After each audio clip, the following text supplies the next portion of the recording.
So,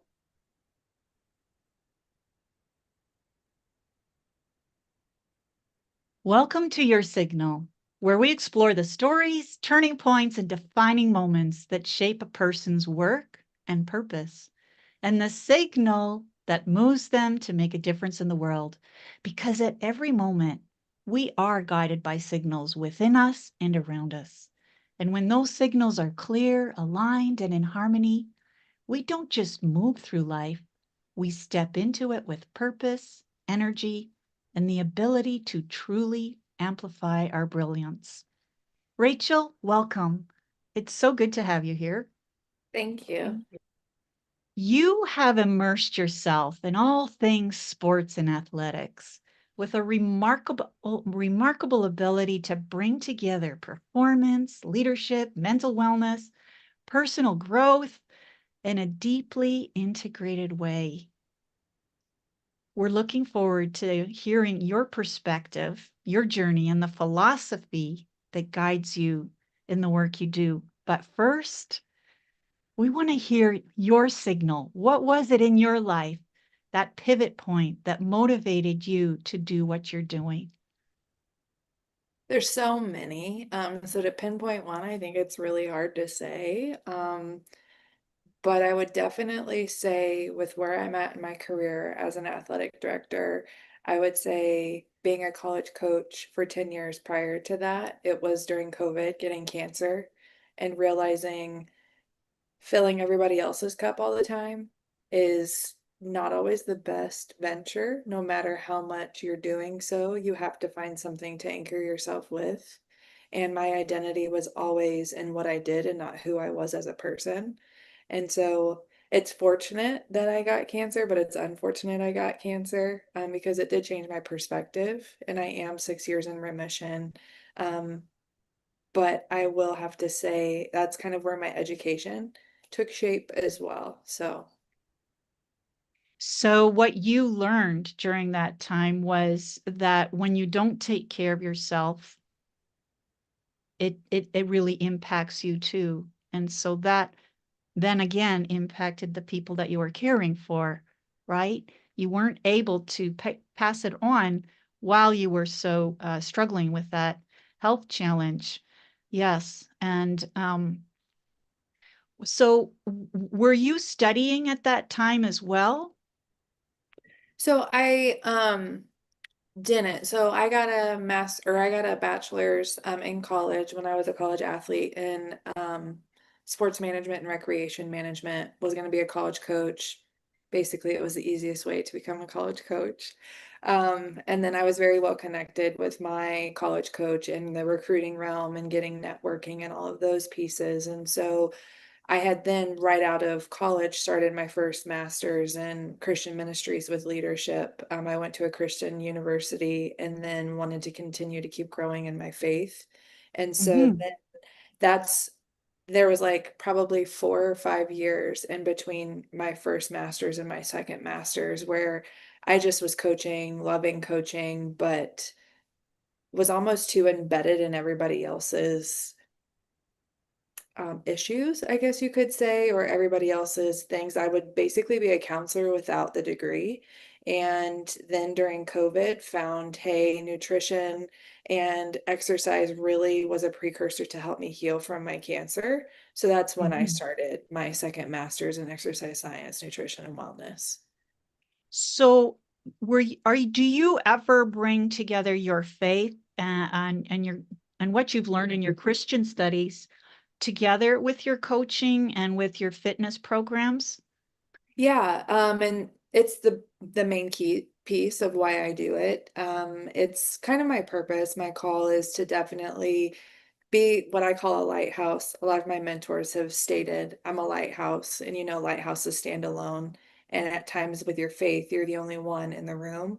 But people always know there's something different. Like a lot of people say I have the sauce, and I think it's funny because I don't still don't know what that means, but I think I'm very humble. And I also exemplify or try to what a servant leader would be. Nothing is too big for me and nothing is too small for me. And so that is where my heart is when it comes to leadership and just helping people. I don't just do nutrition and personal training, and I really help people just with their lives in general, and I want to listen, and I want them to not make the same mistakes I did. So if you could define what those mistakes were, let's say in three points, what would you share with us? Your voice matters. Never let a bully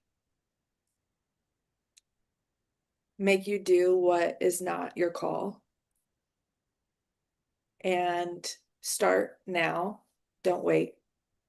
Oh, I love that one. So never let a bully. So you're standing your ground just to your purpose. Doesn't matter what anything antagonistic or in there or someone trying to persuade you from your calling and your faith. Mhm. You are firm. Is that Mhm. what we're hearing? Yes, ma'am. Beautiful. Valuable lessons for life, not just from a sports coach, right? From a Mhm. wellness coach. The nutrition part, tell us about that. Did you go did you, is that something you learned on your own, or did you actually take courses in it? Yeah. How does it fit in to your fitness? Yeah.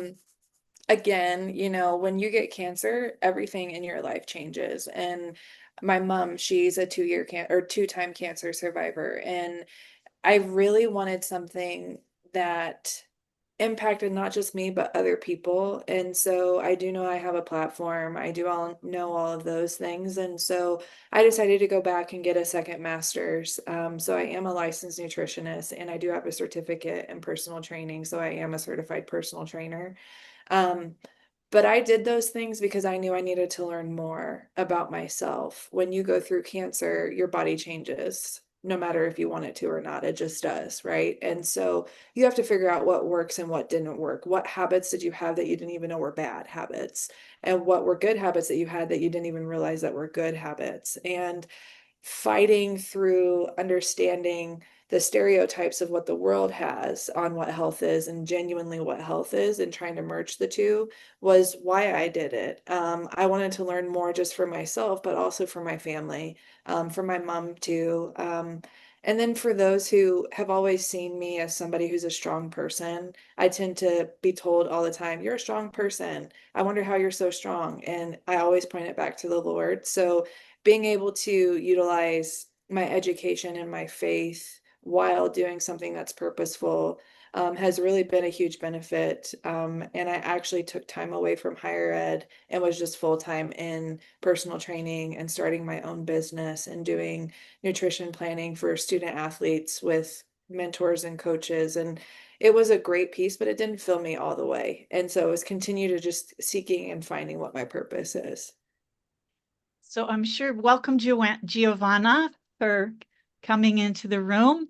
And I'm sure Giovanna is curious too. How do you give us an example of how you blend your faith and your nutrition and your fitness coaching? Could you? Mhm. Yeah. I think it starts with meeting people where they are with no judgment. I don't think faith has to be something that you constantly push in people's faith. I think it's how you approach situations with grace, being humble. So when you're dealing with student athletes, for instance, who I've done personal training with and who I've done nutrition planning with, you constantly are having to break the stigma of there's a reason for why you're where you are and not throwing a judgment, but really, I didn't know certain things when I was in college. I was that athlete that could eat whatever they want and still was super successful. Now, when I look back, I was like, man, I wish that I would have, right? And so teaching them now instead of the wish I would have, having certain days and times where you give yourself grace and maybe having a cheat meal and not consistently being on a meal plan all the time, macros, all of those things, right? And so I I don't personally think my faith is something that I just like shout to the world. I think it's when you invest in your clients, then you tend to start having those conversations without even realizing it because they see something different in you. Well, why do you move this way? Why do you do this? Why do you do that? Well, because God's called me to something so much greater than just keeping all this information to myself. Mm-hmm. So Was true. your signal, Mhm. Giovanna. Yeah. You're truly your signal, and you're sharing it. And Giovanna and I, we both feel very strongly about what we've learned and sharing it with the world. Um, so you are pursuing now a Yes. doctorate. And Yes. to when I read what you're doing, a doctorate in sport performance psychology with a focus on clinical mental health counseling.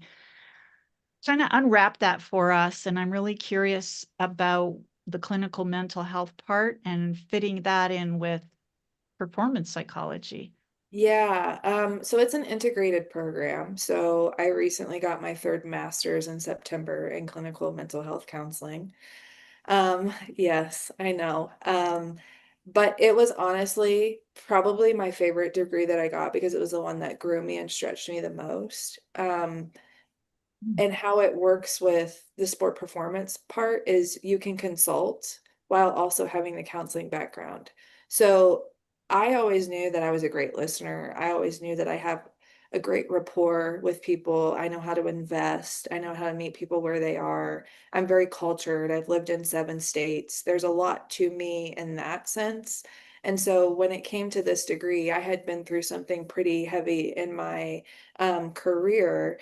And the only thing that got me out of it was counseling. And so it was like, man, if this lady can do it, why can't I? You know? And so why not bring a holistic approach where you're really focusing on the mental, the physical, and the overall arching of what is happening in your life. And so that's really why I started this degree.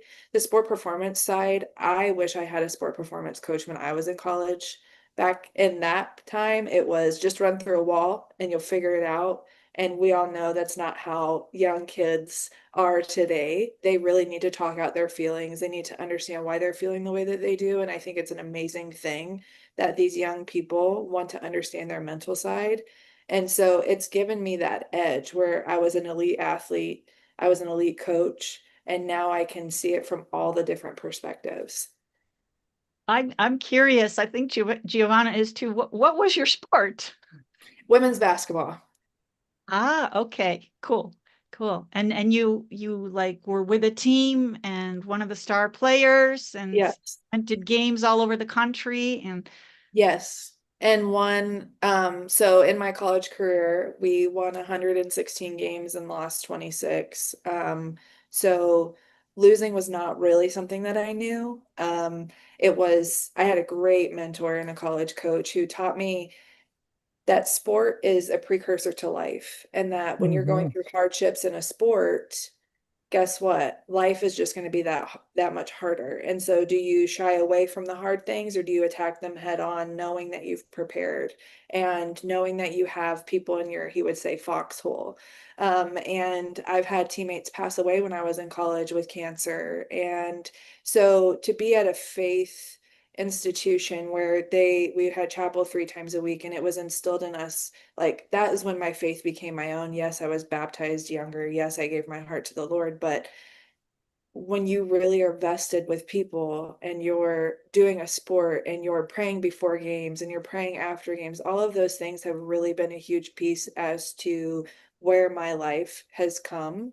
I'm not this holy roller by any stretch, but I'm definitely somebody who uses my faith as a sign that there's so much more than what you're doing, and don't ever think that you're not worthy of what your goals are, even if people tell you you're not. Because guess what? I work in a male dominated industry. Not many females are in this industry. So I've had to fight every stigma there is out there. And my faith has been the centerpiece as to why I am where I am. beautiful. Beautiful. Mm, do you see the faith part of humanity and in the sports world, is that growing or receding? Is it I think it depends on sometimes where we you see it are. on the field, right? We see Yeah. people openly sharing their faith. I really think it depends on where you are. Like, for instance, when I lived in the state of Washington, I didn't see it as much as I did when I was in Mm, South Texas or currently in Kansas, right? Because they're completely different, yep. I guess, areas, the best way I know how to explain it. And so when you're in those types of environments, people tend to know you have a faith just by even wearing a cross necklace or a keychain or whatever. And so my faith was really stretched in the state of Washington. But it was stretched in a very positive way because it brought me back to the holistic person that I am. Beautiful. Beautiful. And carrying that forward is it can only do good. Mhm. Only do good. Yeah. Mhm. Giovanna, do you have any questions for Rachel? I don't, but I think it's beautiful that you are not, inhibited to make sure people understand where your heart is. Even if you're not speaking with words, it still comes out and people can feel that. Thank you. You're welcome. Definitely. We're curious, young aspiring athletes, what would be your advice for them in this day and age? I think realizing who you are outside of what you do. So finding who you are at your core. What are your core values? If you had everything stripped away from you, from your identity of being an athlete, a daughter, a son, an aunt and uncle, who are you? What is your legacy going to be? My college coach used to always say, "What are you going to put on your tombstone? What would people say about you when they go to your funeral? Are you going to be that crabby old lady, or are you going to be that lady who left a legacy of investment, left a legacy of, you know, being equitable, left a legacy of cultivating a positive culture. And how do you do that? Through investment. And so, what are your core values as a human being? If you don't know what your core values are, start listening to podcasts, start listening to amazing preachers out there who have probably done way worse than what you have in your life. But guess what? Their core values are who they are. It's not what they do. And so, stripping yourself of what that identity is and what the world calls you. I have so many Mhm. people come up and say, "Oh, here's Miss Rachel, the athletic director." I'm like, "Hi, my name is Rachel." I never ever say I'm the athletic director. I never say I have all these degrees. That's just a part of who I am. It's stuff that people can't take from me, but it's never going to be the thing that identifies me anymore. Cancer identified me, and I became a cancer survivor. And so now I say I'm a Mm. survivor. I'm not a cancer survivor. So there's a big difference in the positive self-talk. And so utilizing positive self-talk as well, because you can go and you can do whatever you want to do and you can pivot. You don't have to panic when things happen. You can pivot, and that's life. If you panic, you're going to be stuck in that situation for far too long. So you have to Mhm. get yourself out of it. You have to know who you are at your core, and then the rest will follow. Mhm. Beautiful words, beautiful words. And I wanted to ask you, but I think you answered it already. How do athletes that are in the game and know that they're going to be retiring soon, how do they prepare for the next stage in life? Because athletes retire earlier than most people. I And I, genuinely, yeah, I think the biggest thing when it comes to that, and I've worked in a lot of different places where suicide ideation is a big key cursor, right? Because that's literally what they identified as, was that athlete. So when you strip that away, they don't know who they are. Well, no, you're a hardworking person. You're someone who understands what it's like to be a part of an amazing team. You understand team dynamics. You understand what it's like to lead, but also to be a person that sits and cheers people on. Like, there's so many things. So honing in on those skills that we as athletes take for granted. The world is not black and white, it is very gray. And so Mhm. understanding the gray areas that you have in your life too, and the gap areas, and holding on to those, I think are so important. It took me a very long time to understand that, and I'm still learning it every single day. But I think when you're aspiring to be a coach or you're aspiring to move on from college or whatever sport you're playing, it's take the time to really get to know yourself and the resilience that you have. Because not Mhm. many people understand what it's like to be a college athlete. Not many people understand what it's like to be a professional athlete. And not many people understand what it's like to have the sacrifice. And so, all of those pieces, you have to understand sacrifice is literally a part of your lifeblood. And so instead of sacrificing for the sport, now you're sacrificing for what you want. And there's a big difference. Beautiful. That's what a beautiful takeaway. And that's how you leave a legacy, right? That's how you leave a legacy. So, Rachel, we're coming to close to the end. We want to know, how can people get in touch with you? You are a personal trainer, right? And well, are you still is that how people can get in touch with you as a for those on a Well, one-to-one? right now, I'm not doing that because I'm so close to the tail end of my doctorate. Okay. And so that is, and I'm recovering from a fibula fracture. So I recently had in January. But no, LinkedIn is a really good way to get LinkedIn. connected with Perfect. me. I love coaching people. I love learning. I love leadership. And so, however, I can get you to see what you already have in you is really where I'm at right now. That's why I've taken the degree that I've taken and the path that I've taken. So, Get you to see who you are and what you can do. That's beautiful. So, as we come to a close, I want to thank Rachel so much for joining us in this edifying and conversation. Giovanna and I want to leave you with this thought about your signal and about the trillions of tiny signals your cells are creating and sending every second. Because of these signals, your cells know when something is damaged, where attention is needed, and how to begin repair and renewal. At every level of our being, we are living from signal to signal. Within the body, these are known as redox signals, part of the communication network that helps cells function, adapt, protect, and work together in harmony. And when Giovanna and I began to understand the profound role of redox signaling in our body, you're born with it, your body's making it all the time, and it's what is keeping you healthy, resilient, and living longer, better. That became our signal to share with others in the world. So we invite you to learn more about your signals for health and resilience in our Wednesday Wellness Workshop. We'll put that in the link after the show. Thank you so much. Thank you, everyone, for joining us. Thank